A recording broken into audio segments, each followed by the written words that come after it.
नमस्कार मंडळी, उद्या आहे 21 नोव्हेंबर 2025 म्हणजेच मार्गशीर्ष महिन्याची सुरुवात आणि चंपाषष्ठी नवरात्र उत्सवास प्रारंभ म्हणजेच देव दीपावली. सर्व मल्हार भक्तांना नम्र आवाहन. जय मल्हार. चंपाषष्ठी षडरात्र हा श्री खंडोबांचा प्रमुख उत्सव. मार्गशीर्ष शुद्ध प्रतिपदेस देवाची घटस्थापना होते व षष्ठीस या उत्सवाची सांगता होते.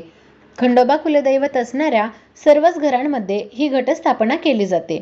प्रतिपदेस घटस्थापना करून 6 दिवस हा उत्सव चालतो. कुटुंब प्रमुख उत्सवात उपवास धरतात. रोज घटावर फुलांची माळ सोडली जाते. चंपाषष्ठीस घटाचे उद्यापन करून कुलधर्म कुलाचार केले जातात. अनेक परिवारांना याविषयी माहिती नसल्यामुळे हे कुळाचार ते करत नाहीत. खंडोबा कुलदैवत असणाऱ्या प्रत्येक परिवाराने हा उत्सव साजरा करावा म्हणून याची माहिती पुढे दिलेली आहे. घराघरात हा षडरात्र उत्सव व्हावा व प्रत्येकावर मल्हारीची छत्रछाया राहावी यासाठी अगदी आपण स्वतःपासूनच सुरुवात करूया. यंदा 21 ते 26 नोव्हेंबर या कालावधीत संपन्न होणारा हा उत्सव आपण सर्वजण मिळून घराघरात साजरा करूया. पूजेचे साहित्य: प्रत्येकी 5 काळ्या खारका, 5 फळे, 1 डझन केळी, 1.25 किलो हळद, थोडे तांदूळ, ताम्हण, तांब्या, उदबत्ती, कापूर, हळदी कुंकू, कापसाचे वस्त्र, नवीन कापड, 5 लिंबू, हळद कुंकू भरून खोबरेवाटी, एकात हळद व एकात कुंकू, पांढरा दोरा इत्यादी.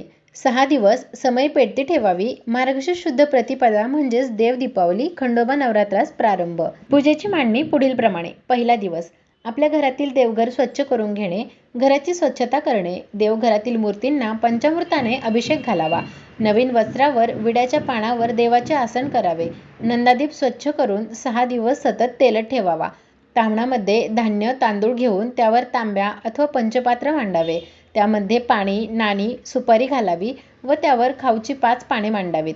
तांब्याच्या बाहेरील बाजूस सूत गुंडाळावे व कलशाची विधिवत पूजा पुढील प्रमाणे करावी.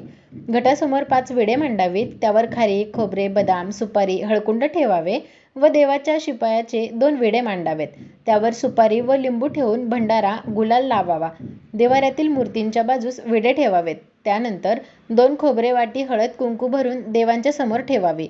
5 फळे, 1 डझन केळी व काळ्या खारका आजूबाजूला मांडून ठेवावे.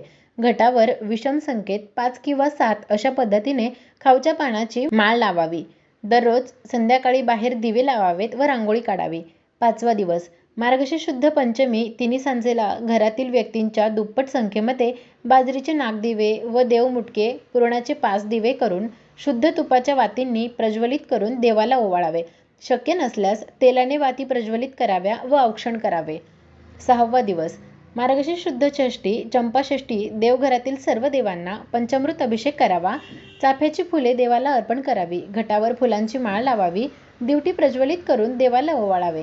पुरणाचे नैवेद्य, त्यासोबतच बाजरीची भाकरी, वांग्याचे भरीत, नवा कांदा, दही भात, लिंबू, गाजर इत्यादी नैवेद्य दाखवून 5 मुले बोलावून घट उचलावा व येळकोट येळकोट जय मल्हार असे 3 वेळा म्हणावे. त्यानंतर तळी भंडारा करावा व दिवटी बुधले प्रज्वलित करावे. तळी भंडार: ताम्हणामध्ये भंडारा पसरवून त्यावर 5 विड्याची पाने व त्यावर सुपारी, खोबऱ्याचे तुकडे व मधोमध भंडारा, खोबरेवाटी ठेवावी व 5 मुलांना पुरुषांना बोलावून 3 वेळा येळकोट येळकोट जय मल्हार सदानंदाचा येळकोट असे म्हणून तळी उचलावी.